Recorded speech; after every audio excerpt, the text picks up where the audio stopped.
This channel does not promote any violent, harmful, or illegal activities. All content provided by this channel is meant for an educational purpose only.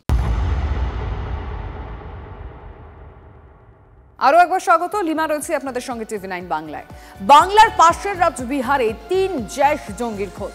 Nepal হয়ে বিহারে ঢুকে পড়া জঙ্গিদের ধরতে পদক্ষেপ মতিহারি পুলিশের।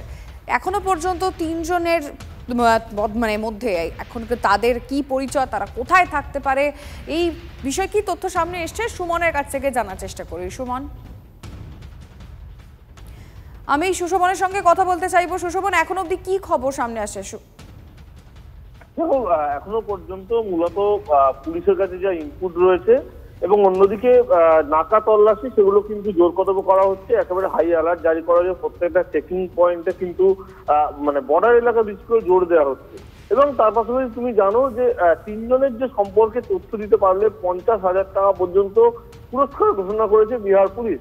তাই স্বাভাবিকভাবেই যেটা মনে করা হচ্ছে যে, এবং পুলিশের কাছে পুলিশ এটাও অনুরোধ করে সাধারণ মানুষের কাছে যে কোন রকম তথ্য জানাতে হলে নিকটবর্তী থানায় যেতে। অর্থাৎ যেটা পুলিশ মনে করছে যে এলাকার মধ্যেই রয়েছে, যেহেতু বর্ডার পুরোপুরি সিল করে দেওয়া হয়েছে, তাই লোকাল যে ইনপুট রয়েছে এবং যারা মূলত আসছেন বা যারা সেই এলাকায় মূলত বিহারের বর্ডার এরিয়ার মধ্যে থাকছেন, তারা কারা কি জন্য আসছেন, অর্থাৎ একাধিক তথ্য নিয়ে কিন্তু পুলিশ রীতিমতো চিরুনি তল্লাশি করছে। যেখান থেকে পুলিশ মনে করছে যে এলাকার মধ্যেই রয়েছে এবং যদি সাধারণ মানুষ সাহায্য করে বা নজরে আসে তাহলে কিন্তু অনেকটাই সুবিধা হবে, যা এখন শুধুমাত্র সময়ের অপেক্ষা বলে পুলিশের অনুমান। ধন্যবাদ।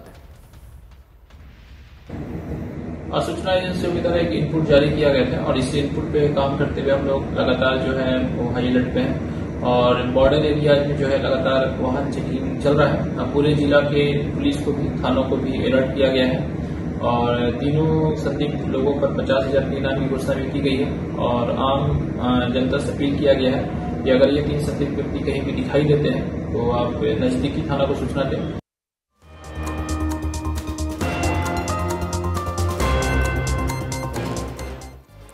এই মুহূর্তে দাঁড়িয়ে আরো একটি গুরুত্বপূর্ণ খবরে নজর রাখবো। আবারও রাজ্যে শাসক দলের নেতা খুন, কোচবিহারে আবারও তৃণমূল কর্মী খুনের খবর সামনে আসছে। সুমন কল্যাণ ভদ্র জানাবেন যে এখন অবধি কি খবর সামনে এলো। সুমন, দেখো, গতকাল রাতের দিকে এই যে ব্যক্তি সঞ্জয়, তৃণমূল কংগ্রেসের কর্মী, তিনি এলাকায় দিয়ে বাড়ি যাচ্ছিলেন। সেখানে চলছিল একটি বচসা, গন্ডগোল হচ্ছিল 2 পক্ষের মধ্যে। সেই গন্ডগোলের মধ্যে তিনি ঢুকে পড়েন। যেটা স্থানীয় সূত্রের খবর যে তিনি গন্ডগোলে বাধা দিতে যান। তবে কি কারণে সেই গন্ডগোল, কেন এমন ঘটনা ঘটলো, সেগুলো নিয়ে পুলিশ যদিও তদন্ত শুরু করেছে। তবে সেখানেই সেই গন্ডগোলের ঘটনাস্থলেই কিন্তু তার উপর লাঠি, সোটা থেকে শুরু করে রড দিয়ে আঘাত করা হয় এবং রক্তাক্ত হয়ে সঞ্জয় সেখানে লুটিয়ে পড়ে। পরবর্তীতে স্থানীয় একজন সিভিক পুলিশ এবং আশেপাশের লোকেরা এসে তাকে হাসপাতালে নিয়ে গেলে সেখানে তাকে মৃত বলে ঘোষণা করা হয়। ফলে এই যে এলাকা মাথাভাঙা 1 নম্বর ব্লক, এই জায়গায় কিন্তু তৃণমূলের আভ্যন্তরীণ কোন্দল দীর্ঘদিন ধরেই ছিল।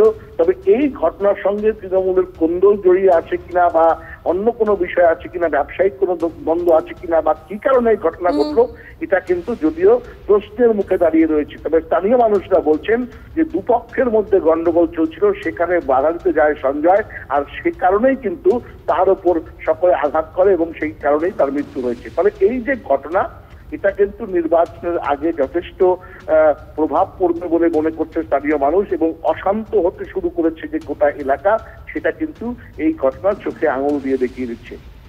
ধন্যবাদ। তৃণমূল কংগ্রেস কর্মীকে আঘাত করা হয়, মাথায় আঘাত এবং শরীরে লোহার রড জাতীয় কিছু দিয়ে আঘাত করা হয়।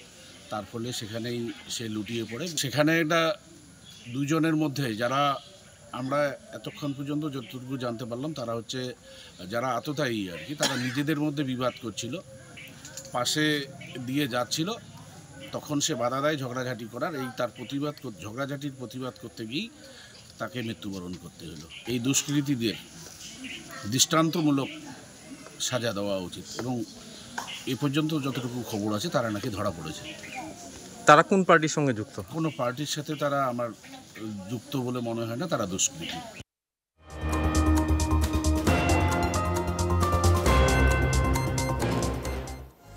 বচসার জেরে গলার নলি কেটে যুবককে খুনের অভিযোগ। হাওড়ার লিলুয়ার ঘটনায় গ্রেফতার মূল অভিযুক্ত। সুব্রতর সাথে কথা বলবো। সুব্রত, পুলিশ কি বলছে এখন অবধি? দেখো, এখনো পুলিশ ঘটনাস্থল থেকে গতকাল রাতে এই যে যুবক যে হত্যা করেছে যুবককে তাকে গ্রেফতার করা হয়েছে এবং তার হাতে ধারালো অস্ত্রটি উদ্ধার হয়েছে এবং খুনের একটি মামলা রুজু করা হয়েছে এবং তদন্ত শুরু করেছে। পাশাপাশি গতকাল রাতে যে ঘটনা ঘটেছে এলাকায় গণেশ পুজোর নেমন্তন্ন এবং সেখানেই নেমন্তন্ন বাড়ির সামনেই খাওয়া দাওয়ার অনুষ্ঠান চলছিল এবং সেখানেই দুই যুবকের মধ্যে বচসা শুরু হয় এবং সেই বচসা থামাতে যায় এই সৌভিক।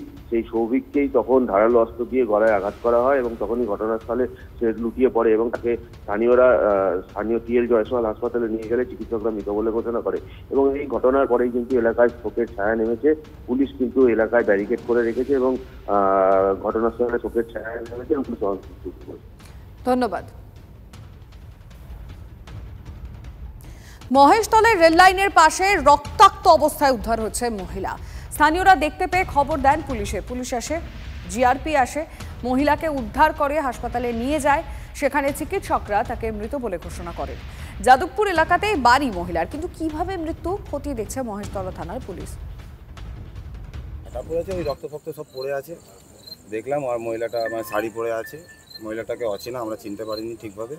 তো আমরা মহেশতলা থানাকে খবর দিলাম। তারপরে দেখি একটা বডি পড়ে আছে, লেডিস বডি। তো লেডিস বডিটা পড়ে থাকার পরে এবারে আরপিএফ, জিআরপি, মহেশতলা, আইসি থানা সবাইকে ফোন করা হলো। ফোন করতে আসলো, এসে দেখলো, দেখার পরে এখনও পড়ে আছে বডি। কি মনে হচ্ছে? মনে হচ্ছে কি বলবো, আমরা দূর থেকে তো আর কি দেখে বলবো বলুন, কাছে কি আর ঘেঁচতে দেবে আমাদের? ভর সন্ধ্যায় কলকাতা লেদার কমপ্লেক্স মহিলা শ্রমিকের দেহ উদ্ধার হয়েছে। লেদার কমপ্লেক্সের 2 নম্বর গেটের কাছে রাস্তার উপর রক্তাক্ত অবস্থায় মহিলাকে পড়ে থাকতে দেখে পুলিশকে খবর দেন অন্যান্য শ্রমিকরা। পুলিশ এসে মহিলাকে উদ্ধার করে হাসপাতালে নিয়ে গেলে চিকিৎসকরা মৃত বলে ঘোষণা করেন। মৃতার নাম বিলকিস বিবি। দেহের একাধিক জায়গায় ধারালো অস্ত্রের কোপ। মহিলাকে কুপিয়ে খুন করা হয়েছে বলে পুলিশের অনুমান। মৃতার স্বামীকে জিজ্ঞাসাবাদের জন্য কলকাতার লেদার কমপ্লেক্স থানায় নিয়ে গেছে পুলিশ ও স্থানীয় সূত্রে খবর। 5 বছর ধরে কাজ করতেন মহিলা। তার স্বামীও লেদার কমপ্লেক্সেই কাজ করতেন। ভাঙড়ের ঘটকপুকুরে স্বামী স্ত্রী ভাড়া থাকতেন একটি বাড়িতে।